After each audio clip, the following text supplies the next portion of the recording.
Live from Mix Plaza on 42nd Street, it's the Mix 11 News at 5. I have a court order here that allows me to come in. I will go in because the Constitution protects me.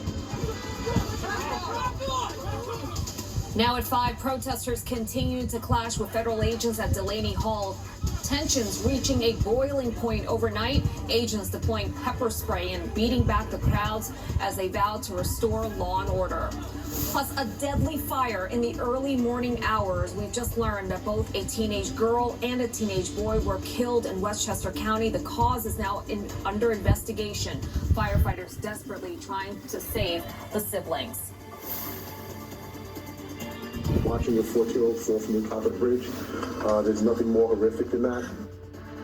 And an urgent plea from the NYPD and from a mom who lost her son to subway surfing, the dangerous trend that keeps taking lives. We thank you so much for joining us for the Pix 11 News at 5. I'm Shirley Chan. Protesters outside Delaney Hall vowing to stay until the facility is shut down. This, despite the violence that broke out overnight. Detainees have been on a hunger strike since Friday, protesting what they say are inhumane conditions. Our Pix 11's Katie Corrado is live outside the detention center in Newark with the very latest information for us. Hi, Katie. Hi, Shirley. There are more people who are beginning to show up outside of Delaney Hall. This hunger and labor strike, as you mentioned, is still going on. We know that most people have ended the hunger strike, but the labor strike still remains strong.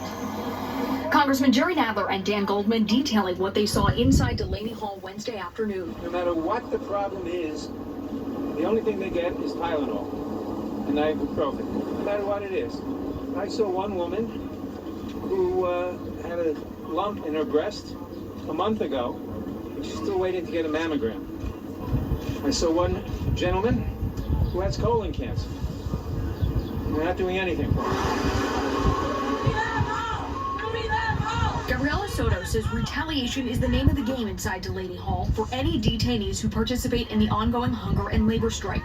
Her husband, Martine, was transferred out on Monday. The first question they asked him, if we release you now, will you tell your wife to stop the protest outside? Since Friday, approximately 300 detainees have been on strike.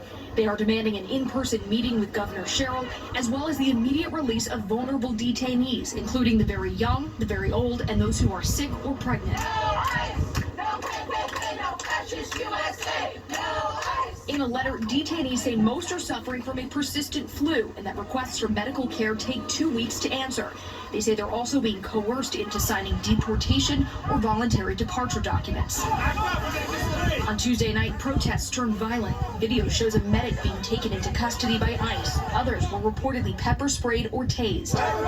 Protesters say they are here to be peaceful. We are not engaging with them because their purpose here is to make it look like we're the problem.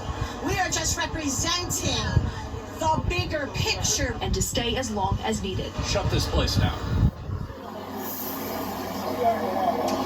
DHS says that there is Bigger picture. and to stay as long as needed. Shut this place down. DHS says that there is not a hunger strike going on inside Delaney Hall, that all detainees are given 3 meals a day and adequate medical care. Reporting live outside the facility in Newark, New Jersey, I'm Katie Corrado, Pix 11 News. Yeah, let's hope that there is calm tonight. Okay, Katie, thank you for that update. Well, Governor Hochul making her stance on immigration clear.